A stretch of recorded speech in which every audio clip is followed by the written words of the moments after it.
My name is Sophia. I am 24 years old. I grew up in a quiet town with my mother and father. We had a small house, a garden, and many happy memories. But everything changed the year my father died. It felt like the air in our house turned cold. I remember that morning clearly. My father was still, silent, and gone. My mother cried for days. She stopped eating. She didn't talk much. She just sat in his chair and looked out the window. I tried to stay strong for her. I cooked. I cleaned. I waited for her to speak, but her heart was broken, and slowly, mine was too. Money became a problem very quickly. We had only 200 pounds left after paying for the hospital and the funeral. My mother gave me 100 pounds and said, "Sophia, we need food. Please go to town, get flour, rice, and bread. Nothing more." I took the money and left. But on the way to the store, I saw something I could not ignore. A man was kicking a skinny brown dog near a bench. The dog cried out in pain. People watched, but nobody stopped him. I felt something hot in my chest. I couldn't look away. I walked up to the man and asked, "Why are you doing this?" He said, "This dog took my sandwich." Stupid animal. I looked at the dog. He had big brown eyes full of fear. I took out the 100 pounds and said, "I'll give you this. Just stop." The man looked at me like I was mad, but he grabbed the money and walked away. I picked up the dog. His body was shaking. He looked at me and licked my hand once. I smiled and said, "I'll call you Bruno." We walked home slowly. I was scared. My mother needed food, but I couldn't let the dog suffer. When I walked into the house, my mother stood up fast. Her face turned red. "Where is the food?" she shouted. "What is this? A dog?" I tried to explain. He needed help. I couldn't leave him. But she didn't want to hear. She pointed to the kitchen. "I used the last cup of flour for a small cake. That is all we have. Now you bring home a dog?" She was crying now. I didn't know what to say. She gave me half the cake and went to her room. I gave half of my half to Bruno. The next morning, she gave me the last 100 pounds and said nothing. Her eyes were tired. I knew I had to do the right thing this time. So I promised myself, no more dogs, no more surprises, just food. I walked back to town, holding the money tight. But then I saw something else. A boy was pulling a cat by a string tied to her neck. She was thin, dirty, and couldn't walk right. "Stop," I said. "What are you doing?" The boy said, "She stole a cookie from our kitchen. I'm going to throw her in the river." I was shocked. "I'll give you 100 pounds. Just give her to me," I said. He laughed, but he took the money. I held the cat in my arms. Her body was warm and soft. I whispered, "I'll call you Leela." As we walked home again, I felt both proud and scared. 2 animals, no money, no food. What was I thinking? When I returned, my mother looked at the cat and said nothing for a full minute. Then she shouted louder than before, "You spent everything? Again? On a cat? Get out. Just go. Take your animals and leave." I cried that night as I packed my bag. I had nothing but a change of clothes, Bruno and Lila. I kissed my mother on the cheek. She didn't move. I stepped outside into the dark. If you've ever felt alone or done something with your heart and been punished for it, you understand. I didn't know where to go. I didn't have a plan. But I walked. And if you're still reading, maybe you believe in second chances too. That means you're one of us. I walked for 2 days. We slept near empty shops and under trees. On the 3rd day, I found a small wellness clinic. A woman with a kind face opened the door. She looked at my clothes, then at my pets. "Are you looking for help?" she asked. I nodded. "I'll clean floors. Anything," I said. She gave me a broom. That night, I slept in the supply room with Bruno and Lila beside me. We had no food, but I felt safe. I cleaned for hours every day. I washed dishes, floors, windows. I listened to the women in the clinic talk about healing and strength. I worked there for 3 years. Nobody gave me much, but I had food and a bed. The owner, Ms. Hira, didn't talk much, but one day she gave me a small gift. It was a necklace with a crystal. "This belonged to someone strong," she said. "It's not gold, but it has meaning. I want you to have it." I said thank you. I didn't understand what she meant, but that necklace would soon change everything. For many months after I got the necklace from Ms. Hira, I wore it every day. It was not shiny or expensive, but I liked how it felt. It reminded me that I had come a long way. I started with nothing. I had no money, no home, and no one. Only Bruno, Lila, and my will to keep going.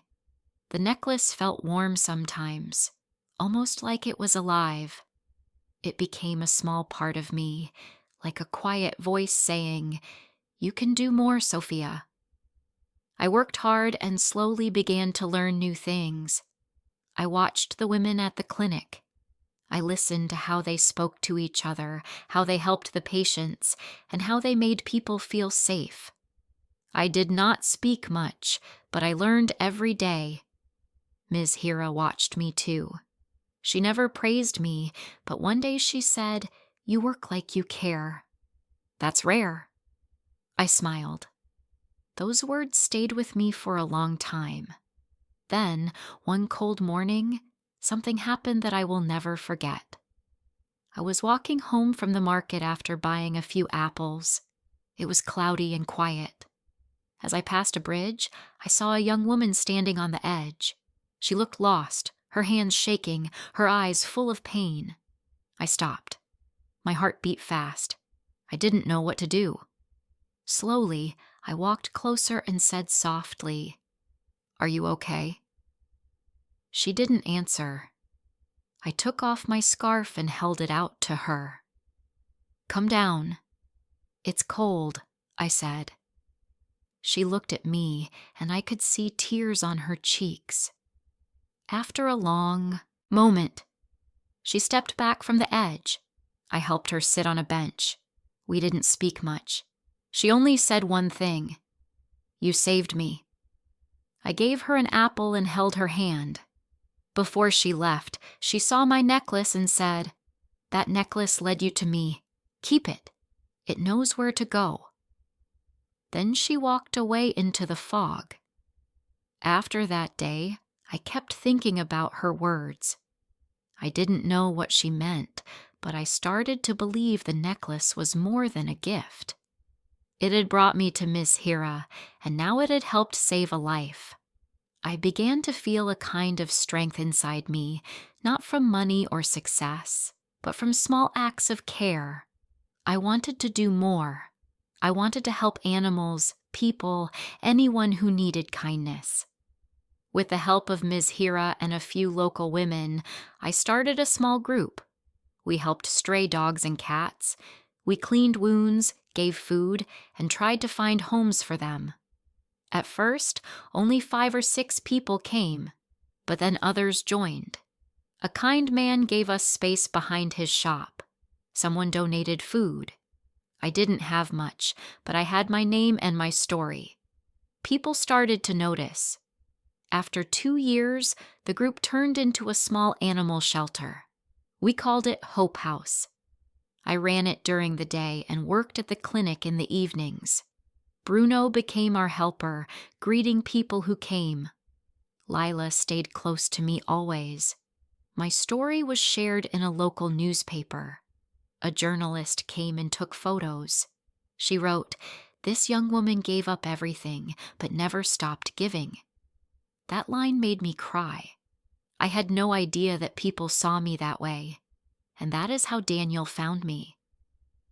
Daniel came to the shelter one afternoon with a warm smile and soft eyes. He brought food for the animals and said he read about me. He told me he loved my work. He said I was strong and kind. At first, I didn't believe him. I had been alone for so long that I forgot how to trust someone. But he came back the next day and the next. He helped fix the gate, clean the cages, and carry bags of dog food. He made me laugh, which I had not done in years. Slowly, my heart opened again. We started spending time together outside the shelter. We had tea in small cafes, walked through old streets, and talked about dreams. He said he wanted to build something with me, to grow the shelter and make it bigger. He called me his light. I had never felt so loved. When he asked me to marry him, I said yes. The wedding was small but beautiful. He wore a gray suit, and I wore a soft blue dress. Bruno and Lila were there too, walking beside me. I thought I had found peace. After the wedding, Daniel said he would help take care of the legal work for the shelter. I was busy with the animals and the clinic, so I trusted him. He met with lawyers, changed names on papers, and managed the bank account. I did not ask many questions. I believed him. I thought love meant trust. I was wrong. One morning, I went to the shelter and found the door locked. A sign said, "Closed until further notice." I called Daniel. No answer. I went home. He was gone. His things were gone. The bank account was empty. I stood in the empty room, holding Bruno, crying like I had never cried before. I later found out Daniel sold the land and took the money. He left the country, and he did it all under my name. The newspaper that once praised me now said I was a fraud. People who helped me before now turned away. I had lost my shelter, my name, and my trust in people. But I still had Bruno and Lila.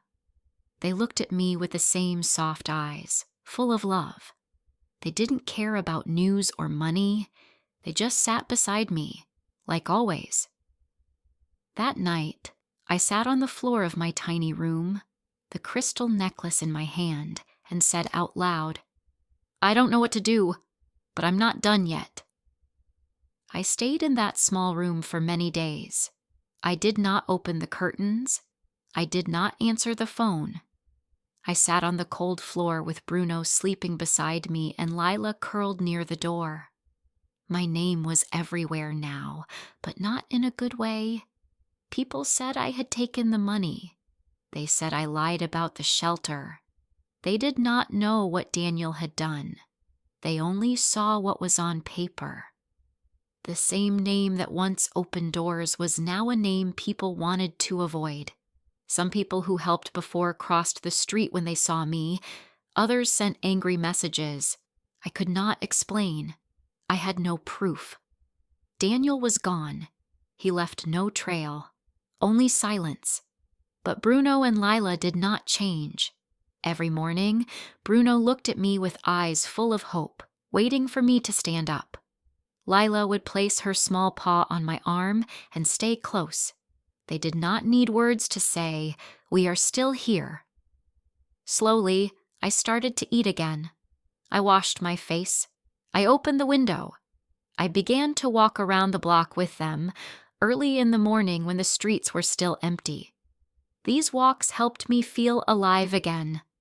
I saw the sky, felt the wind, and remembered I was still breathing. I was still me, even if I was broken.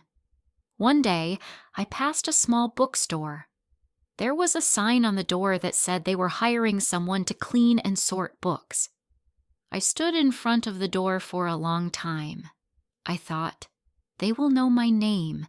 They will not hire me. But I pushed the door and went in. The owner was an old woman with kind eyes. I told her I needed work. She looked at me for a while, then said, "Can you start tomorrow?" I did not ask why she said yes. I only said thank you. That small job became my new start. It was quiet there. The books were dusty, the floor needed care, and I had something to do with my hands again. I came early and left late. I did not talk much, but the woman let me be. She once said, "Some people fall hard, but they still stand." I think you are one of them. Weeks passed. I did not plan to tell my story again. I thought the world had forgotten me. But one evening, as I was locking the shop, a young man came up to me. He was the same journalist who had written the first story about me years ago. He looked nervous. He said, "I want to hear what really happened." I didn't speak at first. Then I said, "Only if you listen all the way." We sat in the back room. I told him everything, how I started, how I trusted Daniel, how I lost it all. I showed him the last papers I had and the messages Daniel sent before he vanished. The journalist took notes and said, "I believe you." A week later, he printed the full story. He called it "The Girl Who Trusted Too Much." He wrote about the truth, about how the law had failed me, and about how even in the worst time, I never left the animals I saved. That article changed things. Slowly, people began to look at me with different eyes. A few sent letters to say sorry. One woman came to the bookstore and gave me a basket of dog food. She said, "I was wrong. I hope you forgive me." I smiled and said thank you. I did not want revenge. I only wanted my name back. I wanted to help again, but this time in a small way. I could not run a big shelter, but maybe I could help a few animals at a time. The bookstore owner let me use her backyard. I cleaned it, painted the walls, and placed soft blankets and water bowls. A few kind people brought food and old boxes. Bruno and Lila stayed close, watching everything. I called it Safe Steps. It was not much, but it was real. People from the neighborhood started coming. Some brought hurt animals. Some just came to talk. One girl came every Sunday with her small dog. She sat with me and asked, "How do you stay strong?" I always gave the same answer. "Because I know what it feels like to have nothing, and because I have them," I said, pointing to Bruno and Layla. Months went by. The pain inside me was still there, but it changed. It became quiet, like a soft shadow. It didn't control me anymore. I kept working at the bookstore and caring for the animals. One evening, I saw Daniel on TV. He was in another country, smiling in a new suit, using a different name. My hands shook. I turned off the TV. I looked at the necklace Ms. Hira gave me. It still hung around my neck. It had brought me to many places, both good and bad, but I still wore it because it reminded me of who I was before him. It reminded me that I had never lost the part of me that cared, even when everything else was taken. One morning, a local radio station asked me to speak. I said yes.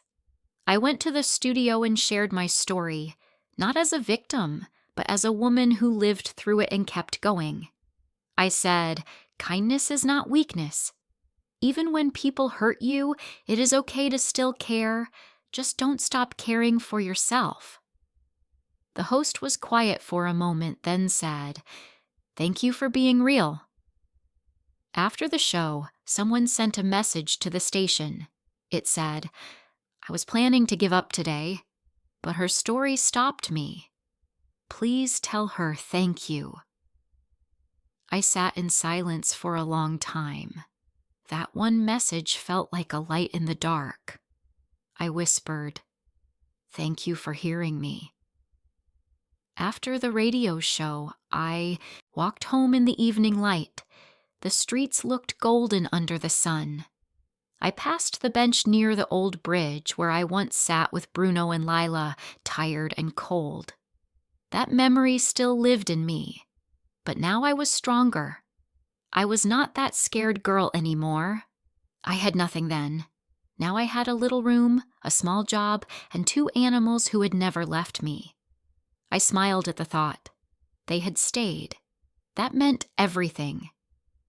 Bruno walked beside me, calm as always. Lila followed, her tail moving slowly. I felt thankful for them more than ever. The next morning, I opened the door of the bookstore to find a box outside. There was a note that said, "For safe steps." Inside the box were small blankets, dog treats, and some old toys. I looked around to see who left it, but no one was there. I brought the box inside and showed it to the owner. She smiled and said, "Looks like someone believes in you." I held the note in my hand for a long time. It felt like a soft hug. Maybe the world had not forgotten me. Maybe it was still watching, quietly. More people started coming to Safe Steps. A young boy came with a bird that had a hurt wing. A woman came with 2 kittens in a basket. One old man just came every Friday with soup and sat with me in silence. He said nothing, but his eyes were kind. I never asked why he came. I just let him sit. These small moments made me feel alive again. It was not big like before. There were no news stories, no cameras, just quiet help. And sometimes that is more powerful. One evening, the owner of the bookstore said she wanted to retire. She had no family. She said, "Would you like to have this place?" I was shocked. I asked her if she was sure. She nodded and said, "You brought life into these walls. I want you to keep it." I cried that night. I held the keys in my hand and sat with Bruno and Lila. I said, "This is our home now." We slept on the floor of the shop that night with the lights off and the stars outside. I felt safe for the first time in years. I started writing again. I wrote short stories and little notes of hope. I left them inside books for people to find. One woman came to the shop holding a note I had written. She said, "This helped me." That was enough for me. I did not need money or a big house. I just wanted to help in my own small way. I sold books, cleaned the store, and looked after Safe Steps. Some people began calling me the book girl with the animals. I liked that. It felt true. One rainy afternoon, a lawyer came into the shop. He looked very serious. He said he was working on a case. He had been reading about Daniel and what he had done to me. I felt cold when I heard the name. I had not spoken it in a long time. The lawyer said they were trying to catch Daniel. He asked if I still had any papers or messages. I gave him everything I had. He thanked me and said, "You may help more people than you know." I nodded. I hoped one day Daniel would face the truth. But even if he did not, I had already taken back my life. That was enough. Months passed. The bookstore became a soft light in the neighborhood. People came not just for books, but for company. Children sat on the floor reading with Lila beside them. Bruno liked to lie at the door and greet everyone. Some people brought food. Others brought flowers. Once, a girl came and hugged me without a word. Then she left. I didn't need to know why. I just hugged her back. Then one evening, something happened that made me stop and look up. I was closing the shop when I heard someone call my name. It was soft, but clear. I turned around and saw my mother. Her face had more lines. Her hair was gray, but her eyes were still strong. She looked at Bruno, then at me. "You made it," she said. I walked to her slowly. We stood there quiet. Then she hugged me and whispered, I was wrong. We sat inside the shop for hours. I told her everything. She held Lila and said sorry again. I didn't cry. I only smiled. Some things take time. Forgiveness is one of them. One night, as I was locking up, I saw a small girl standing outside. She had no shoes and her hands were shaking. I opened the door and said, "Come inside." I gave her tea and a blanket. She didn't say much. She just sat on the floor with Bruno. I asked her name. She said, "Nina." That night, I gave her the same crystal necklace Miss Hira once gave me. I said, "This helped me. Now it's yours." Her eyes got big. "Is it magic?" she asked. I smiled and said, "Maybe." I watched her walk away in the morning light, the necklace around her neck. I whispered, "Be safe." That day, I knew my story had gone full circle. Someone once helped me. Now I had helped someone too. So now I live quietly. I still walk with Bruno and Lila. I still write small notes and hide them in books. I still wait for the day someone brings me news that Daniel has been found. But I don't need it anymore. I got my life back. I built something from the ground. And most of all, I stayed kind. Because the dog stayed. The man left. But I stayed too. And I never lost who I was.